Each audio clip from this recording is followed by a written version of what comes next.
পাখি আর মানুষের বন্ধুত্ব বেশ পুরনো। এবার নতুন করে লেখা হলো এক গল্প। পটুয়াখালীর বাউফলের হেমায়েত উদ্দিন আর একটি সাদা বকের সেই গল্প এখন সবার মুখে। সামাজিক যোগাযোগ মাধ্যমের কল্যাণে ছড়িয়েছে দেশ জুড়ে। হেমায়েতের মায়ায় জড়ানো আলোচিত বকটি অবমুক্ত করার পর আবারও ফিরেছে তার কাছেই। আগের মতোই থাকছে তার দোকানে, উন্মুক্ত জলাশয়ের বদলে খাচ্ছে একটি মগে। হেমায়েত অত্যন্ত স্নেহ, আদর, যত্ন এবং ভালোবাসা দিয়ে এই বকটাকে সে বাঁচিয়ে তুলেছে। যতই ছাইরা দেয় তারপরও হেমায়েত ভাইয়ের কাছে আসে, তার কারণ ছোটবেলা থেকে লালন পালন করছে, তার মায়া ছাড়তে পারে না, তার কাছেই আসে। এটা সবাই দেখে এবং আমরা এলাকাবাসী খুব খুশি যে একটা পোষা জিনিস এত সুন্দর করে কিভাবে পোষ মানলো। ও আবার আসছে আমাদের এই জায়গায় আমরা সবাই বলবো যে তার কাছেই থাকছে, অনেক ভালো মতন লালন পালন করে।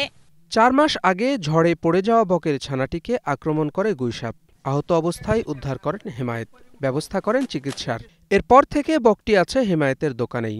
রেন্ডি গাছের মগডাল থেকে মূলত এই বকের ছানাটা পড়ে যায়। টর্চ মারার পরে দেখি যে একটা গুইসাপে বকের ছানাকে টানাটানি করতেছে, এটা খাবারের জন্য। তারপর ওর মুখ থেকে মূলত রক্ষা করি।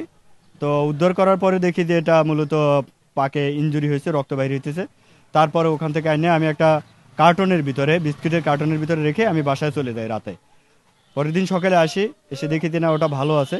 তারপরে আমি ওকে 2 দিন পর্যন্ত খাইয়ে দিই নিজ হাতে। খাইয়ে দেওয়ার পরে 2 দিন খাওয়াইছি, তারপর থেকে ও নিজে নিজে একা একা খায়।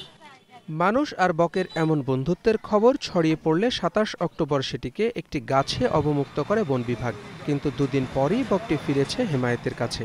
সশরীরে যে তার সাথে আমরা যোগাযোগ রক্ষা করে চলেছি এবং তার দিকে নজর রাখছি। তার শারীরিক অবস্থার যদি কোনো অবনতি ঘটে সেক্ষেত্রে প্রাণী সম্পদ কর্মকর্তার সাথে আলাপ আলোচনা করে আমরা সুচিকিৎসা সহ যে বিষয়গুলো প্রয়োজনীয় আমরা সেটার ব্যবস্থা করব। এই বকের গল্প এখন সবার মুখে মুখে, দর্শনার্থী উপচে পড়ছে দোকানের সামনে। Desk report, star news.